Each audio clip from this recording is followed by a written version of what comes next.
Why is Jim Hiller seemingly not on the hot seat? And did the Columbus Blue Jackets' recent head coaching change give the Kings a blueprint for what they could do? That and more on this edition of Locked On LA Kings.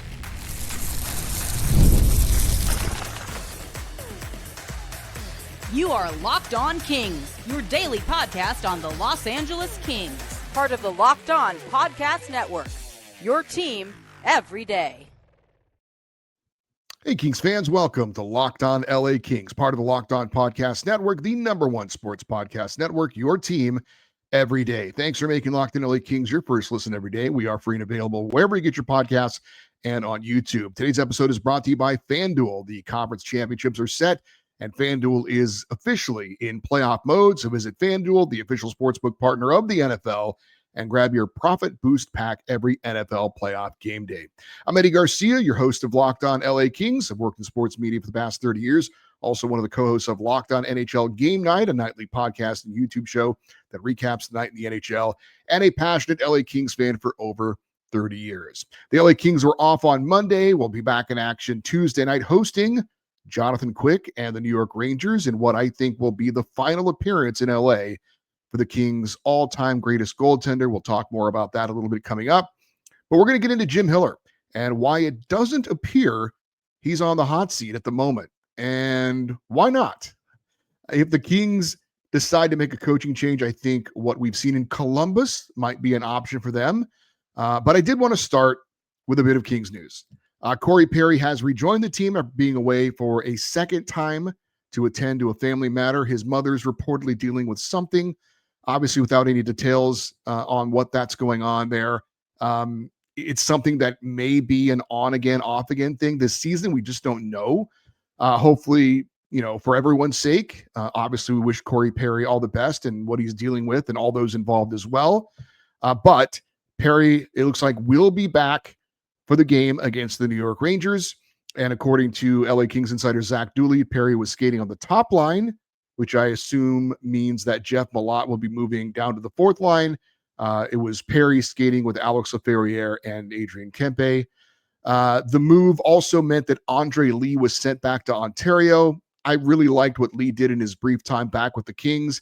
I feel good about him eventually being an NHL player. Yes, a fourth liner, but somebody who could be a positive for the LA Kings. Personally, I would have rather seen Jeff Malott or Taylor Ward sent down and had Lee stay up. Not that they haven't also contributed in their own way, and they've played well as also, but I like Lee's game a little bit better. My guess is the decision to keep Malott and Ward for now has to do with them having a bit of a better shot than Lee, and obviously the Kings need all the offense they can get at this point. But it'll be good to have Corey Perry back in the lineup, and also wish Andre Lee all the best back in the AHL. Look forward to the day that he can become a more regular NHL player for the LA Kings. Meanwhile, the Kings continue to struggle, and LA is currently riding a 4-game losing skid, although 3 of those games were games in which the Kings got a point, losing in overtime and a shootout. But the Kings only have 4 wins and only 2 regulation wins in their last 19 games. And despite that, the Kings are in the thick of things in the Pacific Division and in the hunt for a wild card spot in the West. We'll update you on the latest standings coming up. Now, I've seen reports from some, I will name names in particular, Dennis Bernstein of the Fourth Period and NHL Network Radio, who covers the Kings. He has said that the LA Kings will not make a coaching change unless, quote, the bottom falls out, end quote, on the season. And I guess what's gone on so far this season, and specifically recently, doesn't quite fit that description. But the Kings definitely are not moving in a positive or encouraging direction right now either. And I don't necessarily disagree with what Dennis is saying. A few others have talked about it as well. It doesn't seem like the Kings are in any hurry to make a coaching change. Now, the last time we heard from GM Ken Holland, which was back in early December, remember that report came out about a coaching change and that Pete DeBoer had been contacted. He had denied that. Since that denial, the Kings have gone 7, 8, and 6. But my question is, if the Kings aren't looking to make a coaching change, exactly why not? Why is a coaching change not being considered right now? And It's fine to say that a coaching change doesn't look imminent if that's what you believe. But I would also like to know exactly why not. To me, that's the big question. And does Kings management really think that Jim Hiller is that good? I don't know. Maybe they do. If you look at his overall record before this season, really good. 116, 69, and 37. That was taking over at the end of the season a couple years ago for Todd McClellan. Last year, first full season. But if you even add in this season, which has been subpar for the Kings, it's still pretty good. 164 wins, 88 losses in 53 games that have gone to overtime or a shootout. Matter of fact, Jim Hiller is the head coach with the highest points percentage in LA Kings history, 607. That is better than Daryl Sutter, who is in second place. And Hiller did guide the team a season ago to a year in which they tied for the most wins and points in franchise history. Now, of course, there's also the 3-8 playoff record under Jim Hiller, and there were games 3 and 4 last year in Edmonton. But does anyone really think Jim Hiller is a coach that the Kings absolutely have to hold on to? Like, he's that good that that they're struggling in a season in which we're told they're kind of all in, and their only way that they would replace him is if it's an absolute disaster. I don't know. Like I said, he's done well in his time, but is he that good, that coveted, that the Kings aren't considering it a coaching change right now? I'm willing to say that Jim Hiller probably isn't as bad as some people think he is, but the idea that he's not replaceable is pretty silly. It's also hard to think that GM Ken Holland has any reason to give Hiller any more time than he has to. I mean, Holland didn't hire Hiller. He's not his guy. I don't think he would be against making a change, again, because it wasn't the coach that he brought in. Plus, look at the situation the Kings are in, right? It's a team that is in the middle, or they're not in the middle of any kind of a rebuild or a retool, at least as far as what we're told, right? Luc Robitaille has said on many occasions it's not about winning a round in the playoffs, that they're in it to challenge for the Stanley Cup. That's why I was in favor of a coaching change before the season started. When, oh, by the way, the Kings' job was a lot more attractive at the time than it is now, because there were better coaches available with Stanley Cup playoff experience who have a track record and have even won Stanley Cups than Jim Hiller. So if we're all in it to win it, why wouldn't we get the best possible coach that was available? And who, we have a coach now that has shown when the pressure is on, he has not made the best decisions. And yes, he had a good year last year, but if we think about it, everything went well last year. There really weren't any moments where, in the regular season anyway, where there was something where he really had to make a big decision or he really had to pull the team out of some sort of a slump. Everything was good and he was good. But it seems like this season, when things have gone bad, and of course in the playoffs last year when things got tough, he hasn't exactly shined. Now, Jim Hiller's also not any kind of a legacy coach with the Kings. This isn't Daryl Sutter, who won a couple of Stanley Cups, who you probably would give the benefit of the doubt to when things weren't going well. It's not like Jim Hiller's not a former, star player with the Kings that you might, give some extra consideration to because he's a legend of the franchise. Yeah, he played briefly for the Kings. Nobody remembers that. And look, I don't mean to disrespect Jim Hiller. He has reached the highest level of coaching in the sport that he's in. He's been a very successful assistant coach, but some guys are just good assistant coaches. And I would say Jim Hiller seems to fit that bill for me.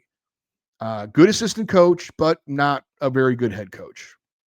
And again, when things are going fine, he's fine. But when it gets tough and you got to make tough decisions, he doesn't seem to be a coach that can help pull his team out of a bad situation. Is the reason that Jim Hiller is apparently not on the hot seat because ownership doesn't want to buy him out and pay the remainder of his contract? He is under contract through next season, and there's even an option for a fourth season. But I don't think that's it. I think most head coaches don't see the end of their contracts, and ownership, I think, would be willing to pay him to not coach. They did it with Todd McClellan. I don't think that that's an issue either. And there's been some talk about how, hey, the Olympic schedule, the schedule's condensed. If you bring in a new coach, he's not going to have time to implement a new system. There just isn't the practice time for that. And I think that is true. And I think if the Kings do bring in a new head coach, it's not about putting in a new system or making drastic changes. I think it's about a new voice, a new attitude, and a guy that's frankly going to hold the players more accountable. And I think that's what the Kings need at this point. So to answer the question, why are the Kings not considering replacing Jim Hiller at this point, which seems to be the case? I think that's a question I don't have an answer for at the moment. If Ken Helland ever, shows his face again, maybe that's a question that he could be asked and answered to finally find out. But it doesn't look like, I don't know if we're going to get a state of the team address at any point, except maybe around the trade deadline. So we shall see. It is an interesting question that I don't have a good answer for. But did the Columbus Blue Jackets provide the Kings maybe a blueprint for how a coaching change could go down? We'll talk about that next on Locked On LA Kings, your team every day. FanDuel is officially in playoff mode. Every game day during the NFL playoffs, FanDuel is giving customers even more ways to get in on the action because right now, every NFL playoff game day, FanDuel users get a profit boost pack waiting for them inside the app. Each game day, you'll see a pack loaded with multiple profit boosts that you can apply to the bets that you like the most. Open your profit boost pack first thing on game day and see what boost you want to apply. The boost lets you lean into your game day instincts, whether you're backing momentum, defense, quarterback play, or coaching. The boosts give you more juice on the bets that you already like instead of forcing you to bet on something new. Every play feels bigger during the playoffs, and the boosts make your bets feel that way too. You make your picks, then apply your profit boost to go for even bigger payouts while the playoffs get rolling. So visit FanDuel, the official sportsbook partner of the NFL, and grab your profit boost pack every NFL playoff game day. All right, so far this NHL season, we have seen one head coaching change. It just happened recently when the struggling Columbus Blue Jackets fired their head coach, Dean Evason, who, like Jim Hiller, was in his second year as head coach, and replaced him with Rick Bowness. Now, like Hiller, Evason had a fine first season coaching the Blue Jackets, who just missed out on the playoffs despite a lot of hardship, including losing tragically one of their best players before the season started, Johnny Gaudreau. But this year, things weren't going well, and Columbus decided to make a change. Rick Bowness is coming on for the rest of the season. I thought he'd apparently retired. He's 70 years old, coached Winnipeg a few years ago, and I thought that was going to be it for him. But apparently the plan is for him to try and turn things around now. And next year or this offseason, the Blue Jackets will go out and find who the next full-time head coach is going to be. So keep that in mind. Now, I have said I believe the top candidates the Kings should consider for their next head coach, and I said they should have tried to get them to be their head coach in the offseason, Pete DeBoer and Peter Laviolette, because of their postseason success. Now, if the Kings are in it to win it, like we've been told they are, then you should go out and hire a coach that has been there and done that, or at least been very close to that in the case of Pete DeBoer. His teams have made the playoffs 10 times. They've advanced to the conference finals 8 times, and he's made it to the Stanley Cup finals twice. Now, he's yet to win a cup, but he's obviously a guy that's very successful in the postseason, and his teams go on deep playoff runs. Now, you might remember DeBoer from his stops in San Jose or Vegas or New Jersey when his Devils lost to the Kings in the 2012 Stanley Cup final. The issue with DeBoer is that he tends to wear out his welcome relatively quickly. He has coached 5 different teams in the NHL. His longest stay in one spot was a little over 4 years in San Jose. But then again, as we have said, if the Kings are looking to win it now and they only have a coach for 2-3 seasons, and then maybe they're looking for somebody else to guide them into the future, I think Pete DeBoer could be a candidate. Peter Laviolette, the same. He's coached 6 different teams in the NHL. He's taken 14 teams to the Stanley Cup playoffs. He's appeared in the conference finals 4 times and won the Stanley Cup with the Carolina Hurricanes in the 2005-06 season. Laviolette is 7th all-time in NHL head coaching wins. DeBoer is also top 20 with 17. Now, while the Kings may be, looking at those 2 guys, if you're going to look at the guys that are available with the best resumes, certainly the question also has to be asked, would either of those guys want the LA Kings job? Is the Kings job an attractive job? Now, obviously, when you're taking over a team after a coach has been fired, it's a team that has some sort of issues. You're not going to take over a team that's, about to win the Stanley Cup. But the Kings have made the playoffs 4 years in a row. They're a veteran team. And they certainly seem, at least this year, good enough to be in the playoffs. The Kings have also been known as an organization that will pay their head coaches. Todd McClellan made $5 million per season, was amongst the highest paid NHL head coaches when he was in LA. I think both men would strongly consider taking the LA Kings job. But let's say they both pass. Maybe they think there are better options available at some point. I think this is where the Columbus Blue Jackets coaching change comes in. So if the Kings make a change, DeBoer and Laviolette say no thanks, I think the Kings should be interested in doing what the Blue Jackets did, and that's get a veteran coach to try and kickstart the rest of this season. Since the Columbus Blue Jackets made their coaching change, they've gone 3-0. So clearly there's a coaching boost going on there. Will that last? We'll have to wait and see. But let's be honest, if the Kings hire a new coach and they go 3-0, they'll be in a playoff spot. That's how tight things are right now. So the name that I would suggest is Bruce Boudreau. Now, he's 71 years old. He last coached in the league in Vancouver during the 2022-23 season, and I guarantee you he would take the Kings job in a heartbeat. He is dying to get back in the NHL. And yes, he's older, but he would be very motivated to come in and inject a lot of enthusiasm into the LA Kings right now. Now, he does have a relationship with the Kings. Many years ago, he was the head coach of their AHL affiliate, the Manchester Monarchs, back in the day. Boudreau has a ton of regular season success in 12 seasons. When he's had a chance to coach a team to the conclusion of their season, he's made the playoffs 10 of 13 times. He's 23rd all-time in NHL coaching wins. His postseason record, 43-47. He made it to the conference finals once. He has never made it to a Stanley Cup final. But I think it would be a nice plan B for the Kings if Pete DeBoer or Peter Laviolette were not interested in taking the LA Kings job. Other than that, I think a guy like Dan Bylsma would be an interesting fit as well. Another guy who I think would jump at the chance to coach the LA Kings. He's a former Kings player. He did win a Stanley Cup as head coach of the Pittsburgh Penguins. I think he's also a coach that would be willing to be part of a rebuild if the Kings were to go down that road as well. Now, we do have the Olympic break coming up soon. If the Kings were looking to make a change, it would seem to be an ideal time to do it, right? You bring in a coach during the break. He has a chance to kind of get acclimated, talk to everybody within the organization, probably talk to the players who aren't in the Olympics. And of course, there's phone calls and Skype calls as well. You could get and then be ready to go and kind of have that break, kind of also maybe kickstart the team with a new coach. I don't know. It seems like a perfect time to me, especially if things don't go well here in the next little while before this Olympic break. After the Olympic break, the Kings will have 25 games left in the regular season. That's plenty of time for them to, if the coach can get them going in the right direction, to kind of get this team moving at the right time once playoffs come around. So that's how I think the Kings should approach this. We shall see. As we've said, it doesn't appear at the moment that Jim Hiller's on the hot seat, but things can change pretty quickly.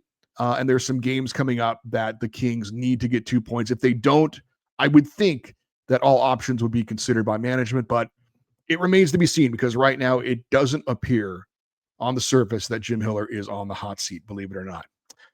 Maybe Ontario Reign head coach Andrew Lord could be the Kings head coach one day. He's doing a really great job in his first season with the Ontario Reign. We're going to get a Reign report. Also check out the latest playoff picture and talk Jonathan Quick. That's next on Locked On LA Kings, your team every day.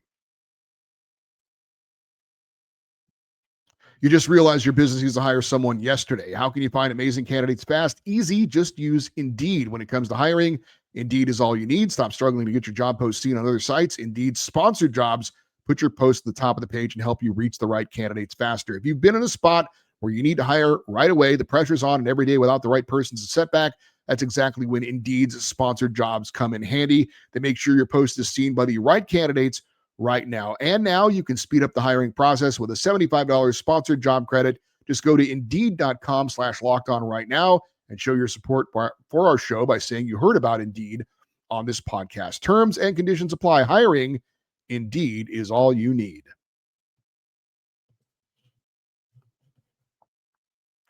All right, did want to take a quick check of some NHL results from the games that impact the LA Kings on Monday. The Kraken lost to the Penguins by a score of 6-3. Sharks unfortunately knocked off the Panthers 4-1. There was a goalie fight in that one worth checking out. Ducks beat the Rangers 5-3. So New York playing on back-to-back nights in Southern California. And the Golden Knights lost to the Flyers 2-1. So unfortunately, I forgot to put the standings up here for you to look at if you're watching on YouTube. So I will just have to tell you, if you're looking at the Pacific Division standings, Golden Knights are on top with 60 points. Edmonton is in second place with 58. It looks like those two teams are separating themselves from the rest of the pack. Then you've got the Sharks, Ducks, Kraken, and Kings all within 2 points of each other.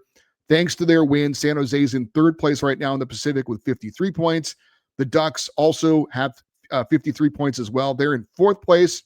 Seattle has slid down to fifth place with 51 points, and the Kings are in sixth place also with 51 points. So obviously, again, 2 points separating four teams right now in the Pacific Division. As far as the wild card goes, Utah Mammoth right now have the number one wild card spot with 54 points. The Ducks are in second place, or I should say in the second wild card spot with 53 points, so 1 point behind Utah.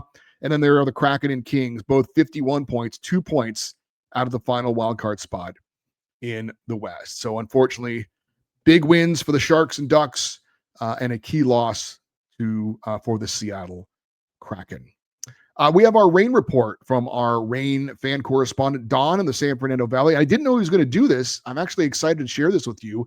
He has a mid-season report card for the Rain. So I will tell you real quick, the Rain have gone 3-1 over the last week. They swept the Colorado Eagles in a 2-game set by scores of 6-3 and 4-3. That was a battle for first place in the Pacific Division.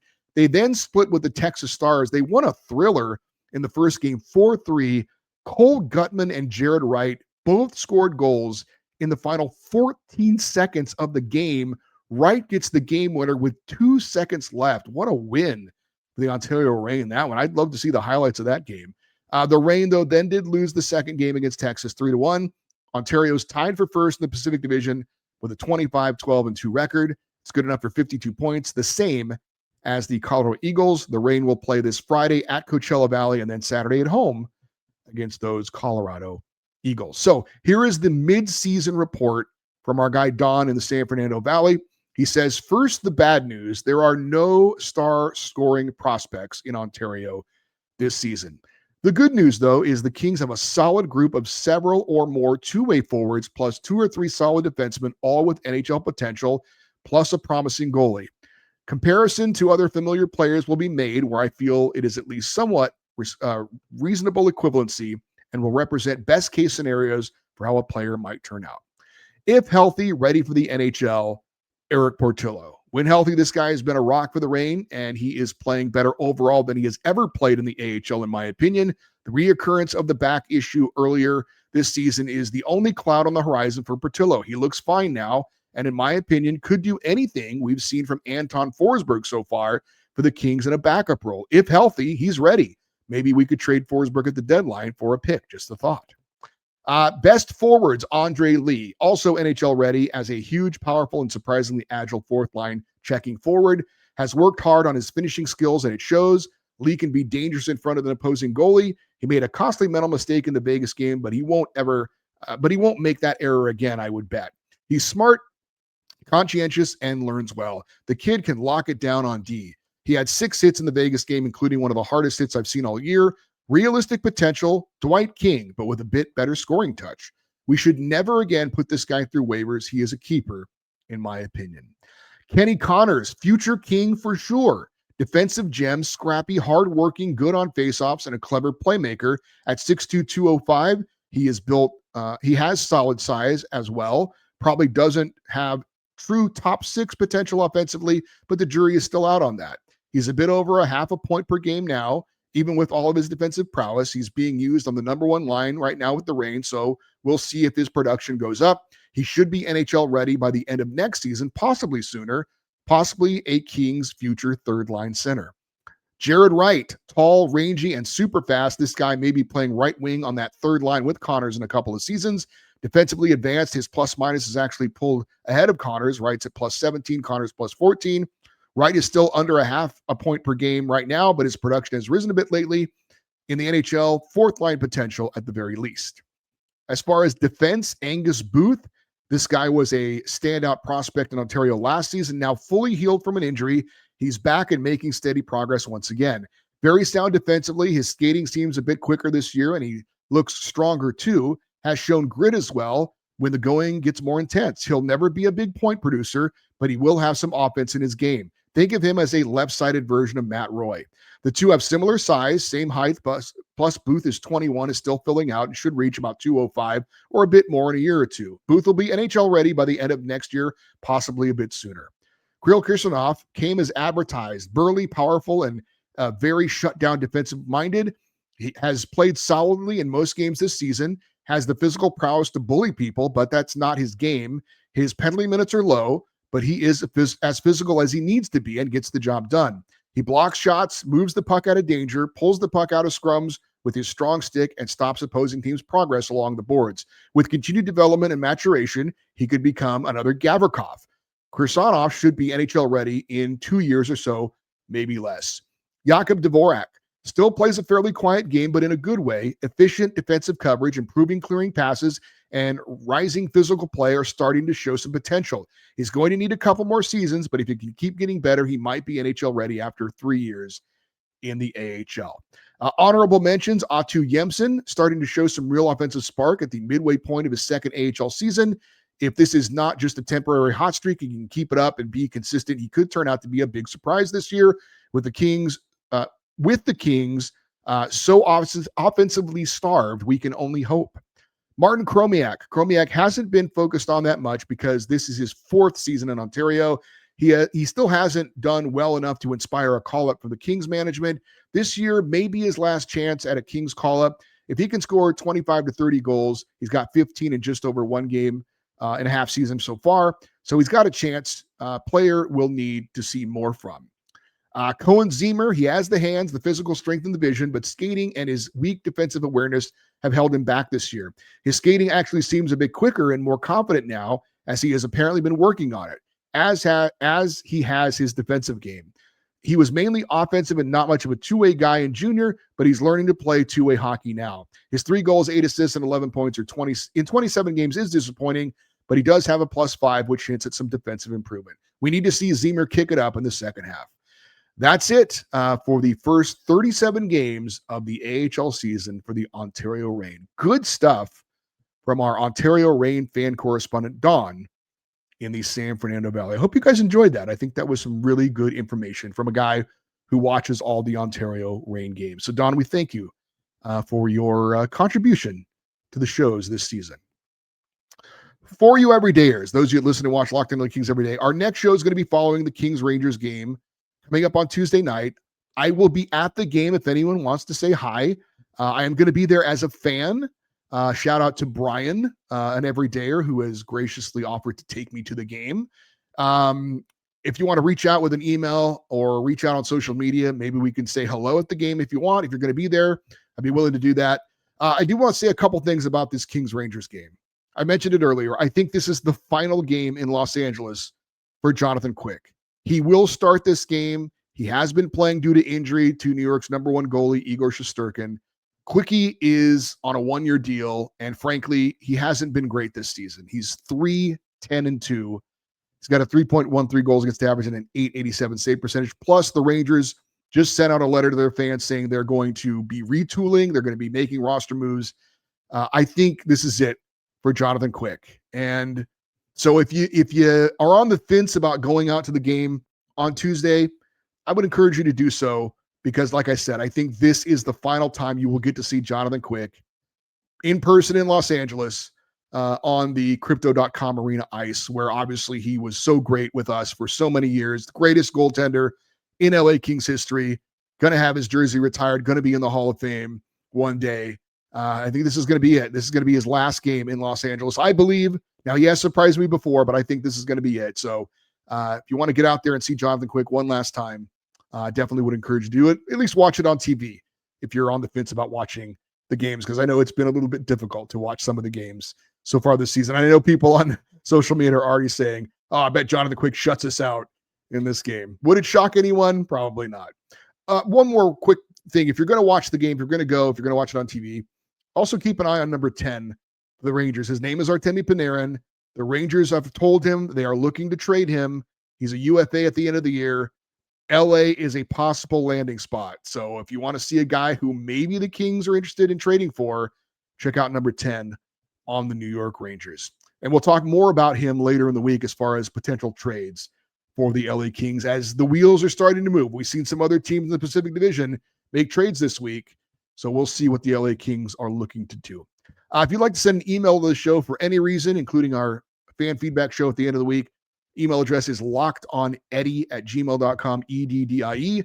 You're always welcome to leave your comments if you're watching on YouTube in the comment section. We'd love you to stay interactive with the show on social media, X, Twitter, Instagram, TikTok. We are at Locked On LA Kings. I'm Eddie Garcia. Thank you, as always, for listening and watching Locked On LA Kings, part of the Locked On Podcast Network, your team every day.